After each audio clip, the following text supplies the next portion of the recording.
Assalamualaikum warahmatullahi wabarakatuh. Kembali lagi bersama saya Muhammad Agus Ferdiansyah.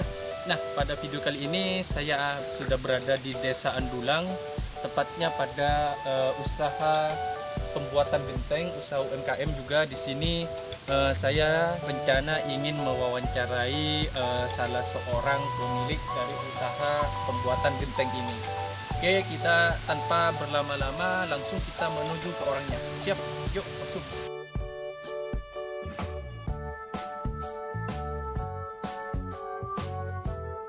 Di sini saya sudah bersama Mas Robiliadi selaku pemilik usaha pembuatan genteng di Desa Andulang. Nah, kita tanya-tanya sedikit seputar usahanya. Baik Mas Robi, saya ingin tanya-tanya sedikit. Baik, apa ya saya dulu ya Mas Robi. Nah, biar sama-sama saya juga ikut. Nah, jadi saya ingin bertanya kepada Mas Robi, kenapa di Desa Andulang ini kok memilih usaha genteng, tidak memilih usaha yang lain? Apa maksudnya, alasannya, dan apa kira-kira tujuan Mas Robi memilih usaha genteng tersebut? Bisa dijelaskan? Ya, terima kasih. Yang pertama, kenapa yang di Desa Andulang khususnya banyak sekali masyarakat yang melakukan usaha industri genteng, khususnya genteng tanah liat. Karena yang pertama, potensi dari bahan-bahan. Jadi bahan yang utama tanah liat yang ada di Desa Andulang ini sangat banyak sekali, sehingga ini digunakan untuk para masyarakat menjadikan sebuah karya yang itu bisa kita katakan bahwa genteng tanah liat. Kemudian dari bahan, bukan hanya dari tanah liat, juga melainkan dari sistem proses seperti bahan-bahan yang lain, itu juga sangat banyak di sini.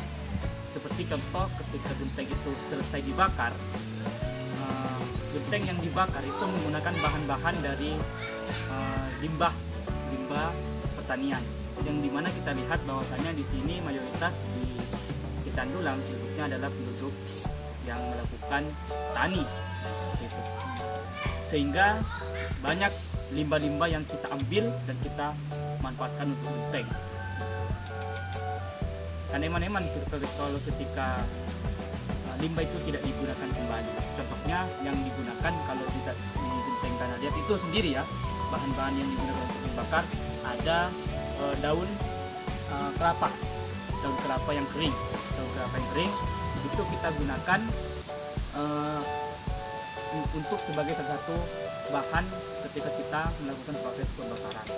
Juga dari limbah padi itu sendiri, seperti sekam itu kan kita gunakan untuk proses pembakaran genteng juga. Karena di sini kita lihat potensi sekam juga sangat banyak di Desa Andulang, sampai di tempat-tempat pelosok ya, itu sudah banyak sekam yang terbuang.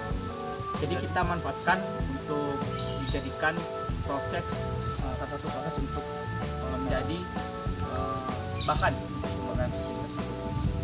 Jadi berarti tanah di Desa Andulang ini seperti tanah liat dan juga tanah pasir menjadi salah satu apa istilahnya, bahan yang memang sangat diperlukan untuk membuat genteng. Jadi bahan terpenting. Jadi Desa Andulang ini akan kaya akan tanah liat dan juga tanah pasirnya, sehingga Mas Robi ini lebih memilih usaha genteng. Jadi dari segi bahan itu gampang dicari kalau di Desa Andulang, seperti itu. Selanjutnya saya akan bertanya kepada Mas Robi, ini untuk kekuatan dari usaha pembuatan genteng ini kira-kira apa? Mas Robi, mungkin bisa dijelaskan yang menjadi sumber kekuatan dari usaha genteng Mas Robi ini. Ya, jadi yang menjadi kekuatan dari sumber usaha di Desa Andulang, khususnya industri genteng tanah liat, ini bahan atau material yang sangat mudah kita dapatkan. Seperti yang saya tadi menjelaskan bahwasanya di sini sangat melimpah sekali bahan-bahan yang bisa kita gunakan untuk pembuatan genteng. Jadi ini menurut saya menjadi kekuatan yang sangat besar, menjadi peluang dan menjadi keuntungan yang sangat besar jika kita kita bisa memanfaatkan lebih baik material-material yang sudah ada. Ini bagi kita yang akan melakukan industri pembuatan genteng itu. Yang menjadi sumber kekuatan dari pembuatan usaha genteng ini, jadi bahan dari pembuatan genteng itu sendiri tidak usah beli. Jadi Desa Andulang ini sudah kaya akan bahan tanah liat dan juga tanah pasirnya. Jadi itu menjadi sumber kekuatan bagi produk usaha genteng ini, pembuatan genteng ini. Ya. Selanjutnya yang menjadi kelemahan dari pembuatan genteng ini kira-kira apa, Mas? Ya, yang menjadi kelemahan dari industri dan genteng tanah liat itu sendiri, dengan kekuatan yang sangat besar tadi, bahwasanya material-material yang kita dapat itu sangat mudah kita dapatkan, akan tetapi yang dilakukan sebagian besar pengusaha UMKM industri genteng tanah liat yang ada di Andulang itu untuk mengumpulkan atau mendapatkan material-material tersebut, baik dari tanah liat, pasir laut ataupun pasir pantai, dan juga sampah-sampah limbah-limbah organik yang kita dapatkan untuk menjadikan proses pembuatan itu sendiri, itu kita dapatkan dengan cara menyuruh karyawan ataupun yang lainnya. Seperti contoh tanah liat, kita menyuruh orang untuk mengambil tanah liat itu. Pasir, kita juga menyuruh orang untuk semuanya itu dengan cara kita membayar, kita menyuruh, kita membayar, sehingga ini menjadi kelemahan kita di segi dari sisi modal, keuangan. dari segi keuangan, sehingga lebih bagusnya sebenarnya peluang ini kita jadikan kelemahan ini kita jadikan peluang sebenarnya. Bagaimana kalau bisa semua kebutuhan ataupun bahan genteng tanah liat itu kita bisa dapatkan tanpa harus kita membayar, itu bisa menjadi lebih baik. Tapi pada saat ini konflik yang terjadi di Desa Andulang, khususnya banyak sebagian besar usaha genteng itu melakukan hal itu. Jadi masih banyak menyuruh orang lain mengambil bahan Ya, itu itu kan menjadi menambah modal ya dari segi keuangan. Ya, baik. Untuk selanjutnya Mas Rogi, saya akan tanya untuk peluang dari usaha genteng itu sendiri seperti apa kalau di Desa Andulang ini? Kalau kita lihat genteng tanah liat ini adalah genteng yang juga sangat dominan dan disukai oleh masyarakat, karena salah satunya adalah kekuatan genteng itu. Genteng tanah liat itu memiliki daya tahan yang sangat kuat, juga bisa menyaring atau menahan hawa panas dari sinar matahari, yang dimana karena itu terbuat dari genteng dari tanah terbuat dari tanah liat yang mengandung banyak mineral sehingga bisa menahan panas matahari. Itu dari kekuatan dan juga tidak mudah pecah.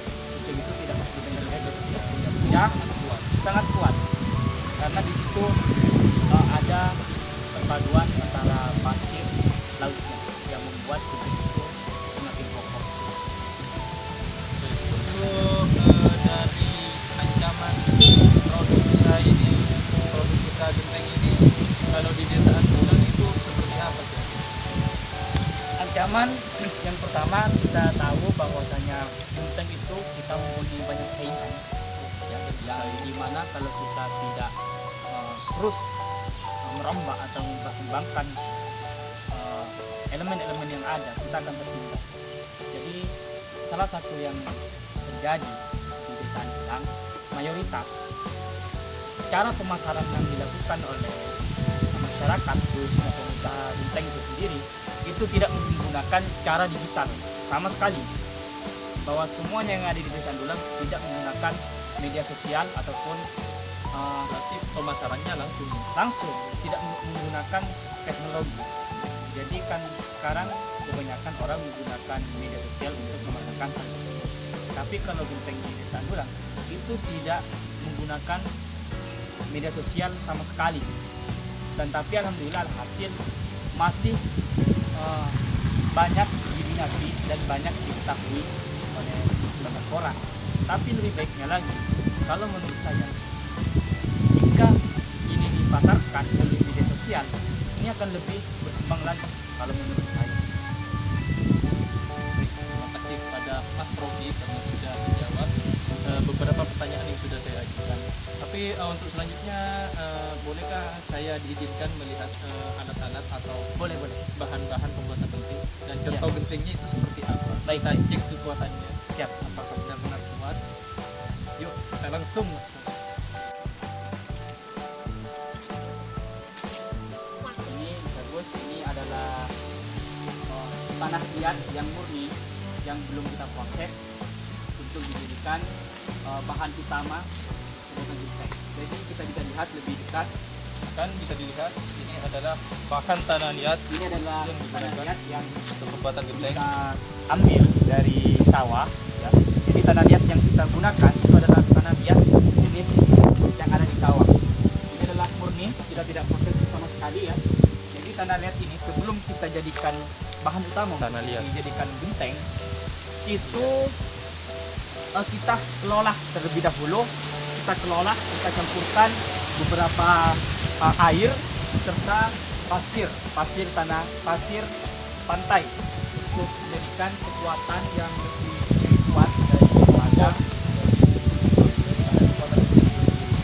jadi tanah liat yang murni baru kita kelola untuk Oke, kita bisa coba lihat contoh genteng yang sudah jadi Mas Robi. Kira-kira kokohnya seperti apa? oh ya baik. Oke, langsung saja. Yuk kita ikuti Mas Robi.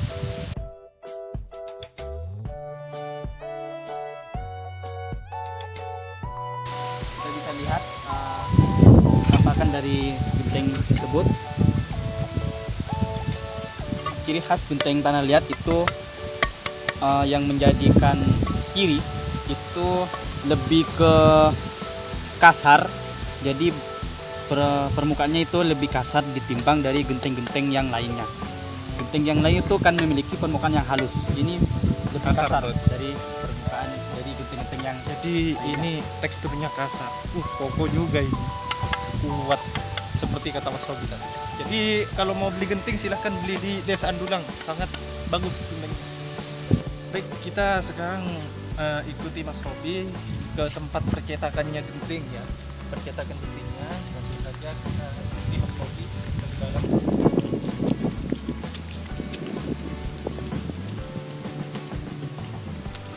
Ini penampakan mesin percetakan genting. Ya agak sedikit gelap di sini penerangan cahaya kamera. Ini dia percetakan genting, bisa dilihat. Ini percetakan gentingnya. Ya di sini ini adalah tempat pencetakan genteng percetakan genting. yang dimana tanah liat yang diambil untuk dicetak di sini ini sudah tanah liat yang sudah kita kelola, bukan tanah liat seperti yang contoh tadi. Yang sudah dicampur air berarti ini. Ya, yang sudah dikelola, kita sudah kelola dengan air dan juga pasir. Kemudian baru kita bisa cetak di tempat pencetakan ini. Kebetulan contoh tanah liat yang sudah kita kelola habis, barunya tadi tempatnya di sini. Karena habis kita tidak bisa memberikan contohnya. Ini cuma contoh cetakan dari genteng, dan kemudian ketika sudah dicetak, ini adalah tempat penyimpanan ataupun pengeringan secara murni, tidak menggunakan panas matahari selama 1 hari dari awal pembuatan. Oh, berarti ditaruh di sini dulu Ya, ya. ini Ditaruh adalah di alas sini. kita. Ditaruh di alas Alas ini, genteng. kemudian didiamkan selama 1 hari. Oke, lanjut, silakan. Ketika 1 hari didiamkan, baru genteng itu kita panaskan di bawah terik matahari. Biasanya di sini, ya, sampai di sana itu adalah tempat penyimpanan genteng setelah proses pengeringan secara murni dalam 1 hari dari pembuatan itu.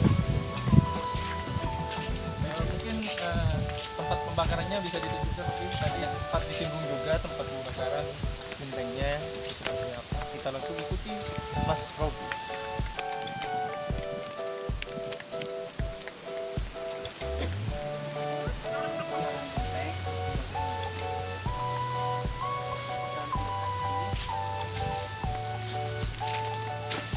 Jadi inilah penampakan tempat pembakaran gentengnya. Di sini pengasapan istilahnya. Kita bisa lihat ukuran yang seperti ini.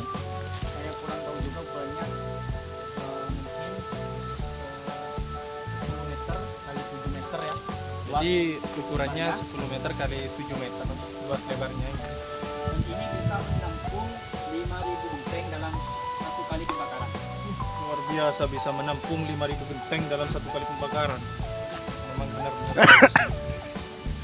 Dan kita beralih ke tempat alat atau bahan-bahan yang digunakan untuk proses pembakarannya. Ini kita lihat bahwa ada Bahan pembakaran ya, daun kering. daun kering Daun dari yang sudah kering. pohon kelapa.